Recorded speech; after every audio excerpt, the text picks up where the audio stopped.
चलिए, आज शनिवार है, आपको ज़्यादा परेशान नहीं करेंगे हम। अमर उजाला देख लेते हैं। अमर उजाला में क्या है?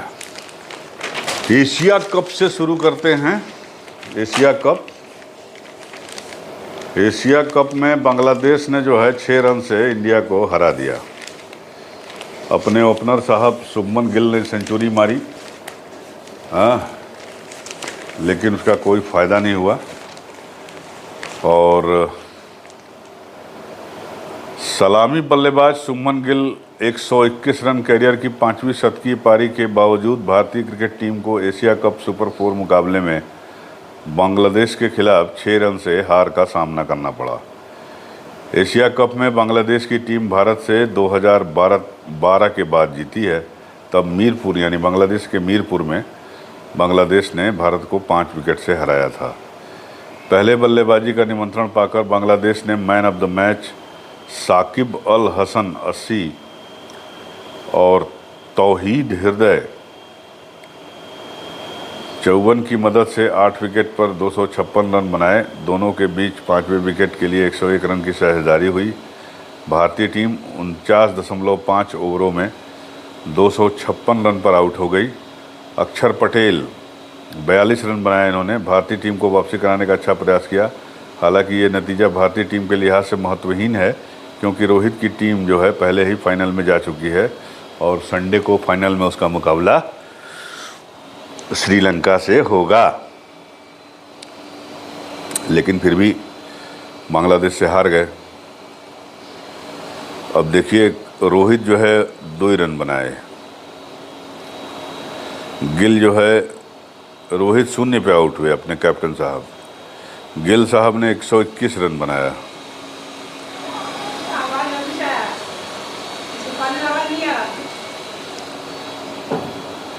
तिलक वर्मा जो है 5 रन बनाए। तिलक वर्मा पहले अच्छा खेले थे। राहुल जो है, केएल राहुल 19 रन। ईशान किशन 5 रन। सूर्य कुमार 26 रन। अपने सूर्य कुमार नहीं चल रहे हैं आजकल, क्या बात है। वर्ल्ड कप वाली टीम में भी वो शामिल हैं।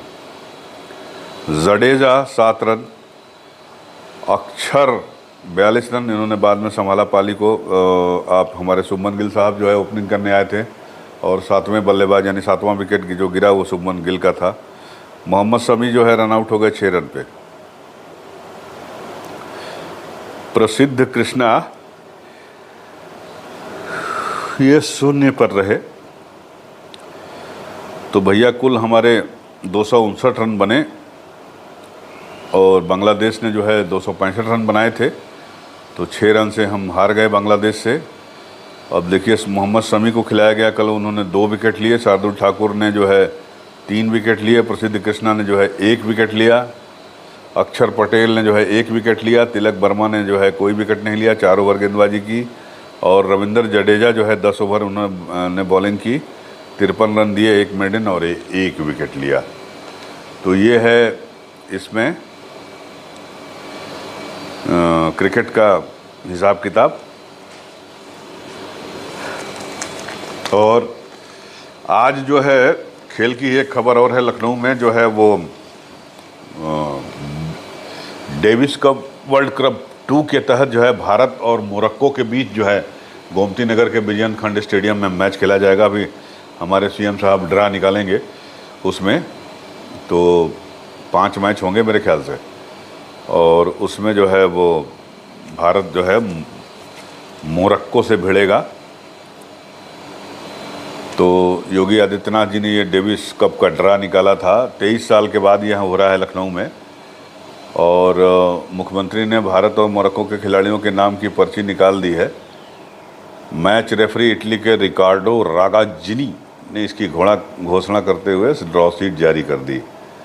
ड्रॉ के मुताबिक पहले एकल में शशि कुमार मुकुंद का सामना मोरक्को के यासीन डिलिमी, जबकि दूसरे एकल मैच में सुमित नागल की भिड़ंत एडम माउंडिर से होगी। समारोह में सीएम योगी आदित्यनाथ ने टीमों के खिलाड़ियों को शुभकामनाएं देते हुए कहा कि लंबे समय के बाद लखनऊ में डेविस कप की वापसी हो रही है और इसको लेकर हम सभी उत्साहित हैं। उम्मीद है दोनों टीमें शानदार प्रदर्शन करेंगी। तो इसका आप अगर सीधा प्रसारण देखना चाहते हैं, जो लखनऊ में आज और कल डेविस कप के मैच होंगे, तो वो आप देख सकते हैं दूरदर्शन पे, स्पोर्ट्स, स्टार स्पोर्ट्स पे और सोनी स्पोर्ट्स नेटवर्क पे। नहीं, स्टार स्पोर्ट्स और सोनी स्पोर्ट्स दोनों पे एक साथ नहीं आ सकता साहब, दोनों तो कॉम्पिटिटर हैं। तो अच्छा, ये दूरदर्शन स्पोर्ट्स लिखा हुआ है, दूरदर्शन स्पोर्ट्स पे आ सकता है, मतलब दूरदर्शन का जो स्पोर्ट्स चैनल है उस पर देख सकते हैं आप, क्योंकि भारत में हो रहा है। और सोनी स्पोर्ट्स जो है नेटवर्क, ये इसका ऑफिशियल प्रसारण करता होगा, तो आप उस पर देख सकते हैं। और इस बीच हमारे दिग्गज टेनिस खिलाड़ी विजय अमृतराज का एक बयान छपा है इसमें कि विजय अमृतराज जो है यहाँ लखनऊ आए हैं इसकी कमेंट्री करने के लिए इस डेविस कप मैच की। तो देश के महानतम टेनिस खिलाड़ी विजय अमृतराज का कहना है कि टेनिस का भारत से दशकों पुराना नाता रहा है। रामनाथ कृष्णन, रमेश कृष्णन, लेंडर पेस, महेश भूपति, सानिया मिर्जा, सोमदेव देवबर्मन और मौजूदा समय में खेल रहे रोहन बोपन्ना का भी मेरे ख्याल से आखिरी वो डेविस कप टूर्नामेंट है। इन्होंने अंतर्राष्ट्रीय टेनिस जगत में अलग मुकाम हासिल किया है। लेकिन उनका ये भी कहना है कि भारतीय टेनिस अंतर्राष्ट्रीय स्तर पर वो मुकाम नहीं हासिल कर पाया जो वो डिज़र्व करता है। दुख से कहना पड़ रहा है कि भारतीय टेनिस में पुरानी वाली बात नहीं रही। अगर यहाँ पर टेनिस को बुलंदियों पर पहुँचाना है तो बुनियादी स्तर पर काम किया जाना चाहिए, तभी बेहतर परिणाम सामने आएंगे। तो लखनऊ इसके पहले भी आए हैं विजय अमृतराज, तो उसके बारे में जब ये अमर उजाला है अखबार, इनके खेल संवाददाता इन्होंने पूछा कि तो अमृतराज ने कहा, विजय अमृतराज साहब ने, कि 1975 में डेविस कप ईस्टर्न जोन के अंतर्गत मैं लखनऊ के अवध जिमखाना क्लब में, अवध जिमखाना क्लब इधर है हजरतगंज के आगे, न्यूजीलैंड के खिलाफ सेमीफाइनल मैच खेलने आया था। उस वक्त यहाँ से के लोगों से मिले प्यार से अभिभूत हो गया। हालांकि हमारी टीम का मुकाबला 1-3 से गंवा बैठी थी, लेकिन हमको दर्शकों का भरपूर सपोर्ट मिला। आज लखनऊ में काफ़ी कुछ बदल गया है, यहाँ टेनिस की सुविधाएं भी बढ़ गई हैं। मुझे पूरा विश्वास है कि भारत और मोरक्को के बीच होने वाली डेविस कप टाई में मेज़बान टीम को समर्थन मिलेगा। अगर यह मुकाबला भारत आसानी से जीतता है तो कोई हैरानी नहीं होगी। भारतीय टीम को अच्छे प्रदर्शन के लिए शुभकामनाएं। अब हमारे विजय अमृतराज साहब इस साल दिसंबर में 70 साल के हो जाएंगे। इनको खेलते देख के मैं बड़ा हुआ हूँ, इनकी फ़ोटो देख के मैं बड़ा हुआ हूँ। वो इन्हीं के नाम से जो है मैं टेनिस, इनके नाम और आनंद अमृतराज, रमेश कृष्णन के नाम सुन के बड़ा हुआ। तो 70 साल के हो गए अपने विजय अमृतराज साहब। 6 फीट 4 इंच लंबे विजय अमृतराज का 70 के दशक में जादू सिर चढ़कर बोलता था। सिंगल्स के अलावा उन्होंने आनंद अमृतराज के साथ युगल में भी अंतर्राष्ट्रीय स्तर पर तमाम उपलब्धियां हासिल की हैं। वे एकल में विंबलडन और अमेरिकी ओपन में 2 बार क्वार्टर फाइनल तक पहुंचे हैं। वाह। जबकि युगल में उन्होंने साल 1976 में विंबलडन के सेमीफाइनल तक का सफ़र तय किया। उस वक्त उन्होंने यान कोडेस और केन रोजवेल जैसे दिग्गज खिलाड़ियों को मात दी थी। वर्ष 1981 विंबलडन में उन्होंने दिग्गज जिमी कॉर्नस को कड़ी टक्कर दी थी, लेकिन 5 सेटों तक चले संघर्ष में उन्हें हार का सामना करना पड़ा। अमृतराज का एक और ऐतिहासिक मुकाबला 1979 में स्टार खिलाड़ी ब्योनबर्ग मेरे फेवरेट खिलाड़ियों में से एक है। मैं 81, 82, 83 में मैं उनको बड़ा खेलते हुए देखता था, उनको, मार्टिना नवरातिलोवा को। बाद में स्टेफी ग्राफ और गैब्रिएला सबातिनी आई, लेकिन ब्योनबर्ग जो है वो मेरे महानतम खिलाड़ियों में से एक माने जाते हैं टेनिस के। तो 1979 में स्टार खिलाड़ी ब्योनबर्ग से उनका मुकाबला हुआ था और इसमें अमृतराज जीतते रह गए थे। स्टेमिना अधिक होने के कारण बोर्ग ने मुकाबला जीत लिया था। ऐसे तमाम मुकाबलों में अपने जुझारू प्रदर्शन के लिए विजय अमृतराज दुनिया भर में चहेते हो गए थे।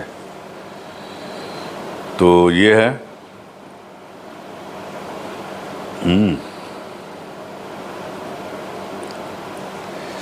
खेल की दो खबरें, क्रिकेट और टेनिस।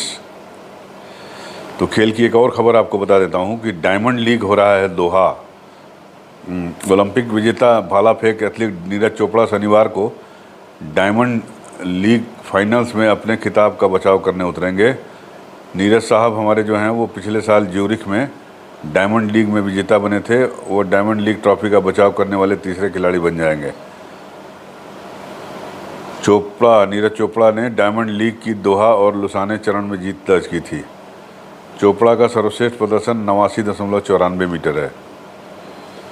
90 मीटर फेंक दीजिए चोपड़ा साहब, आपका भी तो लक्ष्य है 90 मीटर फेंकने का। तो 90 मीटर भाला फेंक दीजिए। अब देखिए कितना दूर तक भाला फेंकते हैं। आज अपने नीरज चोपड़ा साहब वर्ल्ड चैम्पियन हैं। तो अब वहाँ से हम लोग पहुँचते हैं वहाँ। हम ज़रा कश्मीर चलते हैं। शुरू में मेरे कुछ जो है ऑडियो में प्रॉब्लम आ गई थी, इसलिए मैं इसको एक्सटेंड कर रहा हूँ। अनंतनाग की खबर आपको दोबारा बता रहा हूँ। आपको पता ही है कि बुधवार को जो है आतंकवादियों से मुठभेड़ में अनंतनाग में हमारे 3 जो है ऑफिसर शहीद हो गए थे, जिसमें से 2 सेना के और एक पुलिस के, जम्मू कश्मीर पुलिस के हुमायूं भट्ट साहब डीएसपी थे, और कर्नल मनप्रीत सिंह और मेजर आशीष धोनचक। इन दोनों आदमियों का अंतिम संस्कार भी कल हो गया। मनप्रीत साहब का न्यू चंडीगढ़ में कहीं हुआ, पंजाब में। 6 साल का उनका बेटा जो है वो, उसने उनको अंतिम विदाई दी, मुखाग्नि दी और जय हिंद पापा कहकर उनको विदाई दी। बड़ा ही मार्मिक सीन रहा होगा। और अपने जो आशीष धोनचक हैं, इनका हरियाणा में पैतृक आवास था, तो वहाँ पे इनका हुआ। इन दोनों को हम सलाम करते हैं। हुमायूं भट्ट साहब को कल ही उनका हो गया था अंतिम संस्कार। और इस बीच जो अनंतनाग में जहाँ पे मुठभेड़ हुई थी, बताया जाता है कि वो पीर और वो राजौरी का जंगल है, घना जंगल है, और आतंकवादी ऊंचाई पर हैं। ड्रोन से उनकी तलाश की जा रही है, ड्रोन कैमरों से। साथ ही साथ सेना ने घेर लिया है उनको, और ग्रेनेड लॉन्चर से भी उन पर गोले बरसाए जा रहे हैं। तो इस बीच एक खबर ये भी आ रही है कि जो बुधवार को मुकाबला हुआ था, जो मुठभेड़ हुई थी, उसमें एक सेना के जवान गायब बताया जा रहा था। हालांकि इसकी खबर की पुष्टि सेना ने नहीं की है, लेकिन अखबार में छपा है किसी में कि उस जवान की भी डेथ हो गई है। तो हम सभी देशवासियों की यही इच्छा है कि हमारे सुरक्षा बल के जवान जो हैं उनको घेर के और उनको वहीं उसी भाषा में जवाब दें, और उम्मीद है कि आज ये काम हो जाना चाहिए। तो मुठभेड़ जारी है वहाँ पे। चूँकि आतंकवादी ऊंचाई पर हैं, इसलिए थोड़ा सी दिक्कत हो रही है, थोड़ा सा टाइम लग रहा है। और ऊंचाई पर होने के कारण ही जो है वो सफल हो पाए थे हमारे ऑफिसरों पर गोली चलाने में। अदरवाइज वो मारे नहीं जाते, शहीद नहीं होते। तो देखना है हमारे सुरक्षा बल कब तक इनको मार गिराते हैं। इसके अलावा भी जो है वो कोशिश ऐसी होनी चाहिए कि आज के बाद ये इस तरह की घटना ना हो। और मुझे पूरा यकीन है कि केंद्र सरकार और राज्य सरकार मिलकर जो है इस पे ध्यान देंगी कि आतंकवादियों की घुसपैठ ना होने पाए।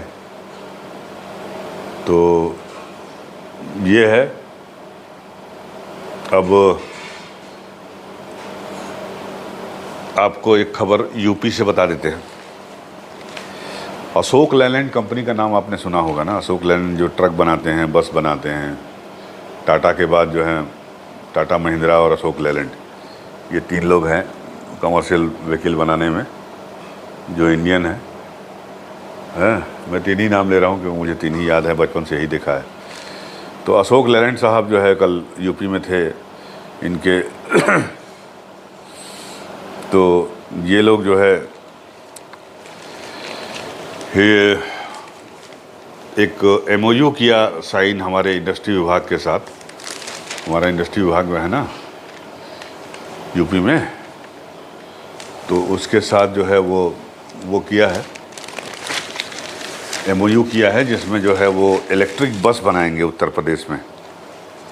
तो ये एक अच्छी खबर है कि अशोक लैलैंड जो है उत्तर प्रदेश में, वैसे तो मुझे लगता है कि इनकी ज़्यादातर कंपनियां जो है चेन्नई में हैं, तो मतलब तमिलनाडु में, तो यूपी में भी अब ये बस बनाएंगे, तो एक निश्चित रूप से अच्छी बात है। वैसे भी आपको पता है कि स्मार्ट सिटी योजना के तहत केंद्र सरकार जो है तमाम शहरों में जो है जो भी स्मार्ट सिटी के लिए चुने गए हैं उनमें ई बस भेजने वाली है। तो ई बस चलेगी ज़्यादा से ज़्यादा तो निश्चित रूप से जो है वो प्रदूषण पे लगाम लगेगी। आपको याद होगा अगर दिल्ली का वाक़या, तो दिल्ली में एक समय में 90 के दशक में ऐसा हो गया था कि आप दिल्ली में एक बाज़ार है दरियागंज, तो दरियागंज में अगर आप फंस गए जाम में, ट्रैफिक जाम में, तो सांस लेना मुश्किल हो जाता था। इतना पॉल्यूशन था उस समय। वो डीजल वाली बसें जो चलती थी DTC की, और तमाम जो है red line, blue line, white line, और तमाम गाड़ियाँ डीजल की चलती थी, और ऑटो चलते थे डीजल वाले।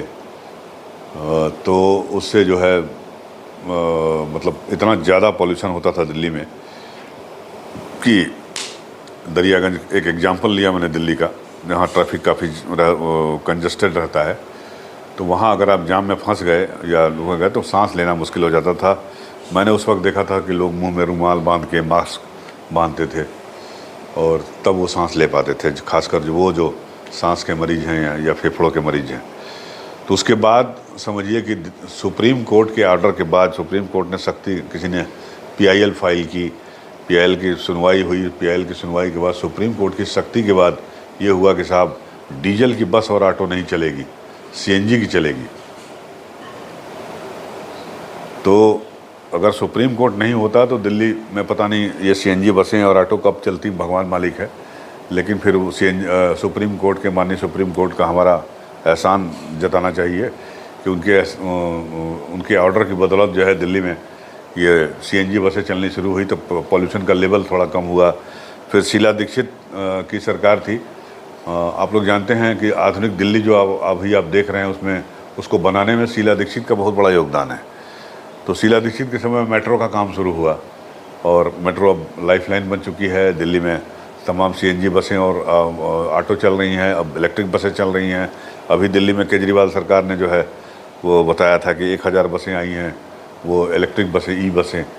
तो जाहिर सी बात है कि दिल्ली का पोल्यूशन लेवल काफ़ी कम हुआ और लोगों को चैन की सांस मिली।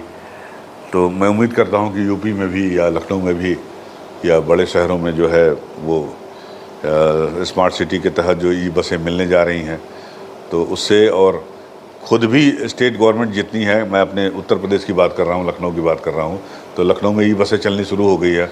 हमारे यहाँ योगी जी ने पहले से ही ई बसें चलानी शुरू कर दी है। तो लखनऊ में ई बसें चलनी शुरू हो गई, और भी बसें चलेगी तो जाहिर सी बात है पोल्यूशन का लेवल कम होगा। और वैसे भी इलेक्ट्रिक वाहनों की लोकप्रियता धीरे धीरे बढ़ रही है, लोग जो है ले रहे हैं, और कुछ कंपनियां जो है बड़े ज़ोर शोर से आगे आई हैं, जिसमें टाटा है, हमारे रतन टाटा साहब की कंपनी। तो ये है। अब इस बीच एक खबर और सुना देता हूँ। एक नेताजी हमारे आजम खान साहब जो है 800 करोड़ की टैक्स चोरी में फंस गए हैं। इनकम टैक्स ने जब कल पूछताछ किया तो फूट फूट के रोने लगे। रामपुर में कार्रवाई के दौरान मौजूद सूत्रों ने बताया कि आयकर विभाग की सख्ती के बाद आजम फूट फूट कर रोने लगे। घर पर मौजूद टीम से कहा कि मैं तो फ़कीर हूँ, शिक्षा देने का काम कर रहा हूँ। आप लोग इस तरह परेशान करेंगे तो कोई भी गरीबों को शिक्षित करने आगे नहीं आएगा। आप वापस चले जाइए, मेरी बद्दुआ बहुत तेज़ लगती है।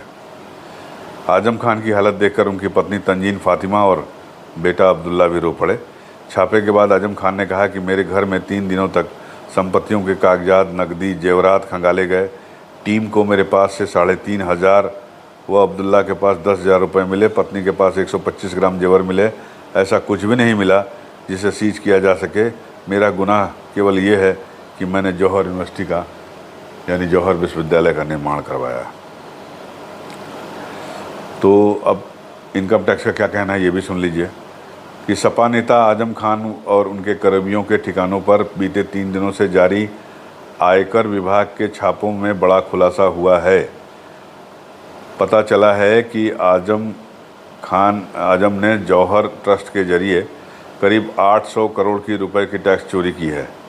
रामपुर में जौहर ट्रस्ट के द्वारा मौलाना जौहर अली जौहर विश्वविद्यालय के निर्माण में अनियमितताएं करके टैक्स चोरी को अंजाम दिया गया। आजम ने जौहर विश्वविद्यालय के निर्माण में 40 करोड़ रुपए खर्च होने का दावा किया, जो जांच में गलत पाया। विभाग ने जब विश्वविद्यालय के भवनों का इंजीनियरों से मूल्यांकन कराया तो इसकी लागत 1000 करोड़ रुपए से अधिक मिली। भूमि खरीद के पड़ताल के बाद टैक्स चोरी का आंकड़ा और भी बढ़ सकता है।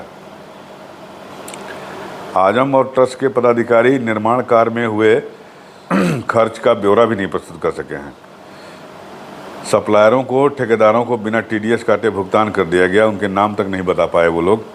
शुक्रवार की शाम तक सभी जगह छापे की कार्रवाई समाप्त हो गई।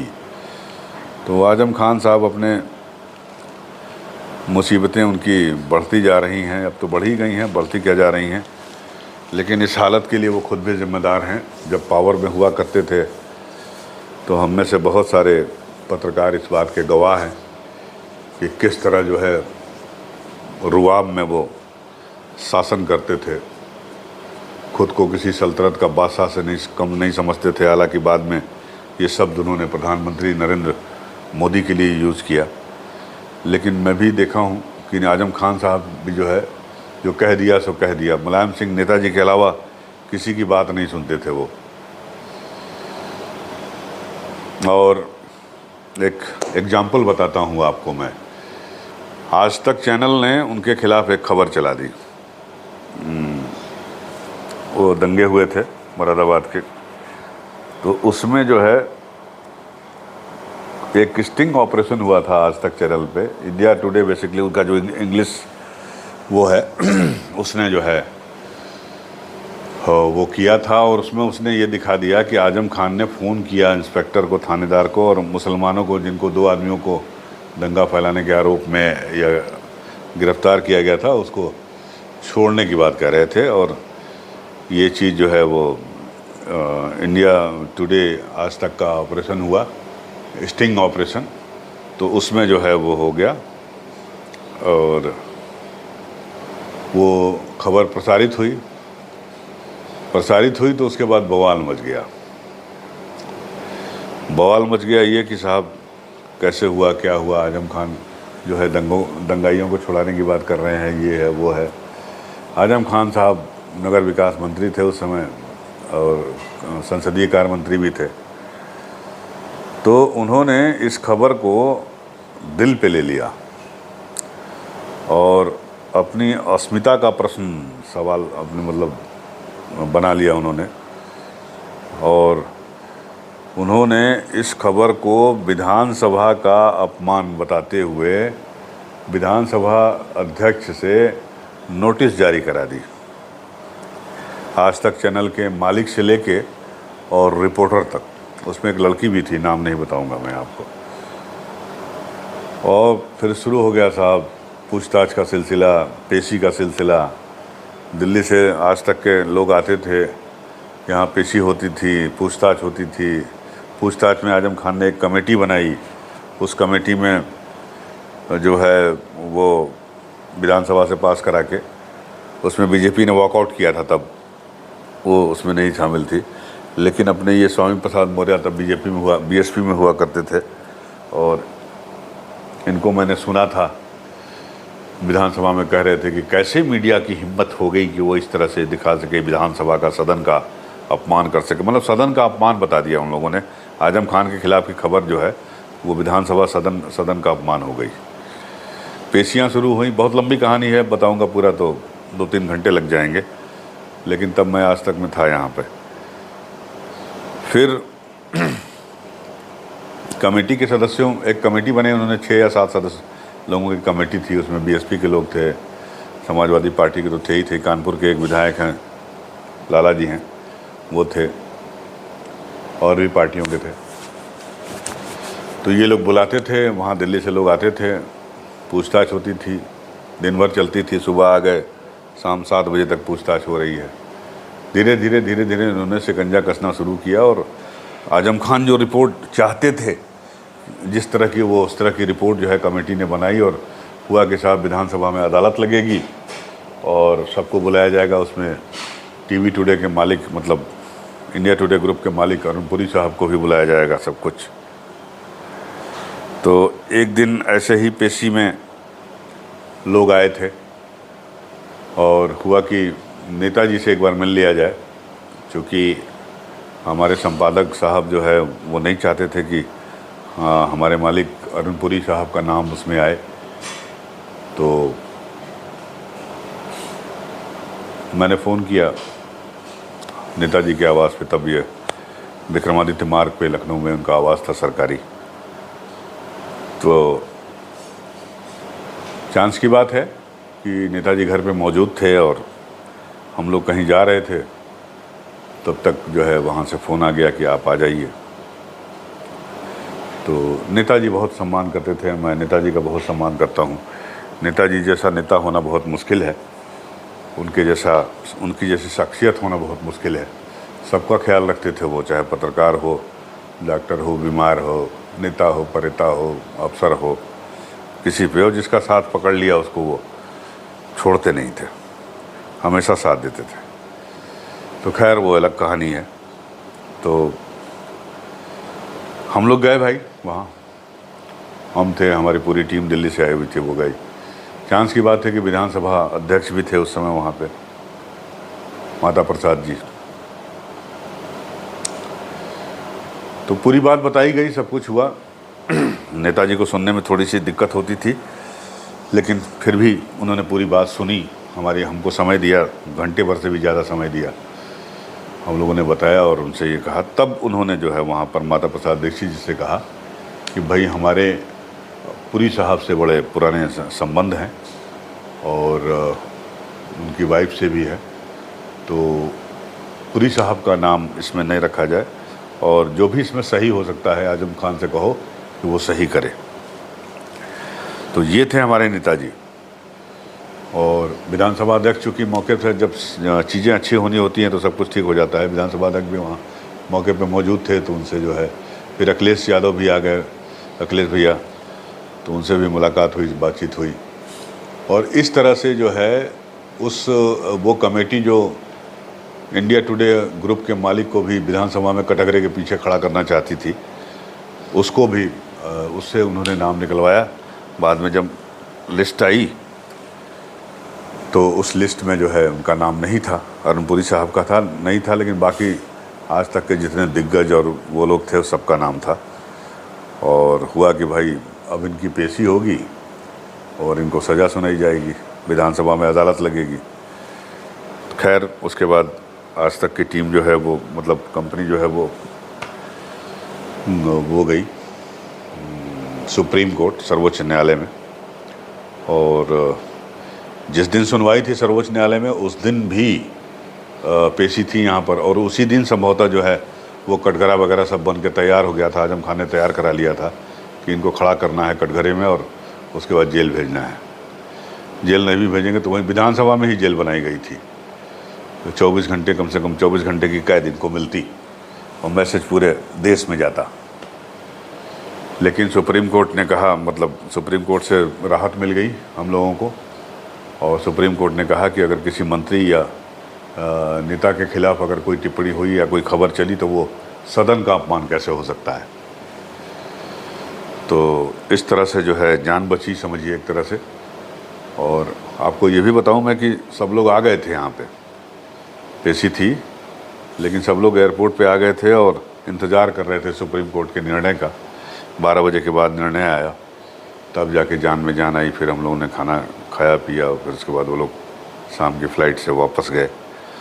तो ये हैं आजम खान साहब, जो दूसरों को भले कुछ कहें लेकिन खुद भी जब पूरी सत्ता में थे तो मतलब किसी शहंशाह से कम व्यवहार नहीं करते थे, किसी को कुछ समझते नहीं थे और सब कुछ अपने जूते की नोक पे रखना चाहते थे। तो एक छोटा सा किस्सा है, मतलब आज तक कितना बड़ा संस्थान है आप समझ सकते हैं, और उसको उन्होंने चाहा कि अपनी जूते के नीचे मसल के रख दूं। संस्थान को भी और उनके पदाधिकारियों को भी, नाम नहीं लूँगा मैं किसी का, लेकिन मैं पूरा गवाह हूँ इस पूरे प्रकरण का। और आज़म खान के शख्सियत के इस पहलू का मैं गवाह हूँ। तो आप समझ सकते हैं कि आज़म खान कैसे शख्सियत थे। आज जब उनके ऊपर ऐसी वार रही है, उनके सारे कर्मों में एक बात मैं ये भी कहूँगा कि बीजेपी ने कभी उनका साथ नहीं दिया।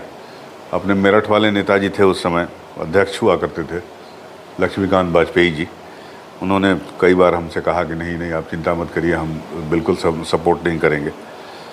तो ये था, लेकिन ये बीएसपी और बीएसपी वालों ने तो बिल्कुल मतलब इनका तो चेहरा देख के मुझे हैरानी होती थी कि मुंह पे कैसे बोलते हैं और सदन में कैसे बोलते हैं।